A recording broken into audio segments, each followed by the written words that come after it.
We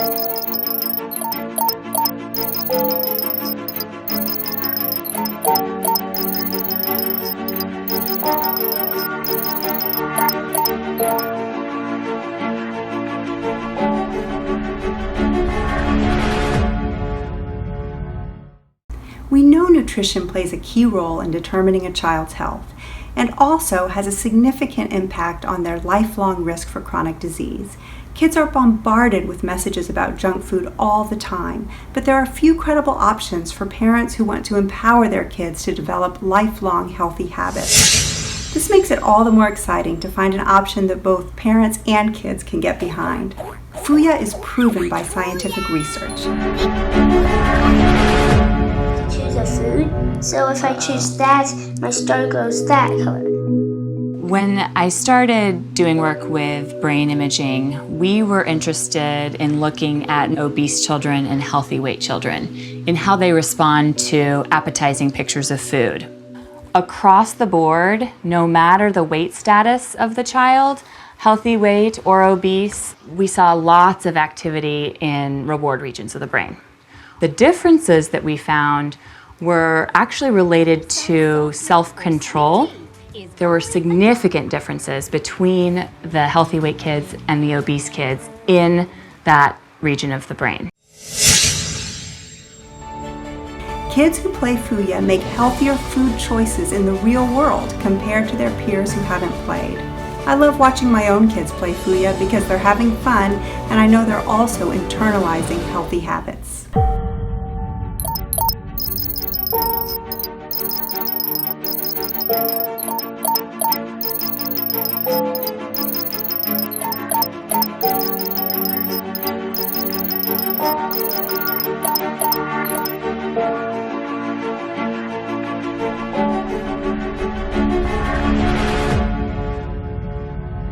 We all know that diabetes is a major problem in Singapore, and I think it's important to,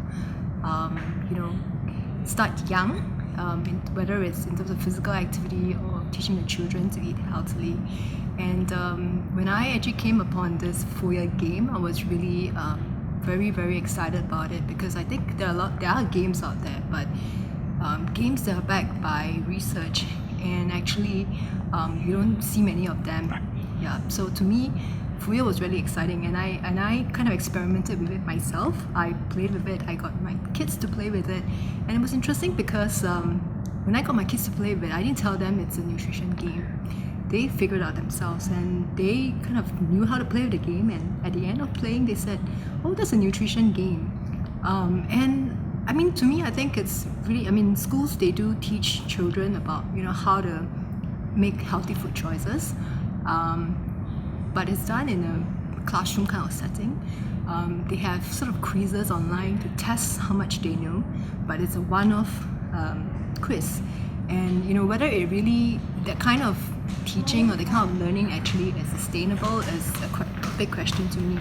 And it's not really fun, because the kids find this kind of teaching or this kind of instruction, it's just another class. And I think kids these days really like to play with games, and if we can actually engage them and teach them these healthy eating habits through games, I think it would be interesting to see if actually the kind of effects can be more long lasting. And so that's fantastic. So as far as the emphasis on early childhood nutrition and health, from your vantage point of expertise and insights in terms of what you're seeing happening in Singapore, and of course the project that we're kind of exploring, is there kind of things that are suggesting that this is an important area for in terms of children's health and disease prevention and things like that? Yeah, definitely, because I think it's in the last 1 year we've seen a lot of emphasis, especially from the Health Promotion Board, trying to encourage healthy eating behaviors, greater levels of physical activities for the population, because we realize that diabetes is actually a very important threat for the country. So a lot of investments will go into fighting this disease. Why don't we sort of prevent people from getting into that stage whereby they might become diabetic? And we should do it when the kids are young. Yeah. Because there's also research showing that if the kids don't eat healthily when they're young, most likely they would also not eat healthily when they're older. Right. Yeah, no, that's fantastic. And as far as innovation and where NUS sees, I guess, this intersection between technology and kind of digital ways to achieve this objective, what are your kind of closing thoughts in terms of? I think we have, in our own research, tried to look at how we can use games to engage kids more, and I think this is definitely something that we think would be very interesting to explore. Yeah. Because as I said, this generation of children, Yeah. they actually, you don't have to teach them how to use the phone That's or right. how to play games. They just pick it up, and like I was telling you with my own kids, I tested the game. I didn't teach them how to use it. I Yeah. just said this is the account. In terms of education, we are also looking at using online platforms for the students to actually be able to do learning outside of the classroom and do learning on their own. So when I thought of this idea of using games for children was because I know that in schools, again from my experience with my own kids, they have all these e-learning modules. And I actually thought, why can't we teach them these skills using a more fun method, using an online platform, rather than to have them go to a classroom and sit for 30 minutes or 40 minutes, where the teacher will go through like, okay, this is what you should eat, but this is what you should not eat. To them, I think this might become like traditional classes, and they might not be that receptive to it.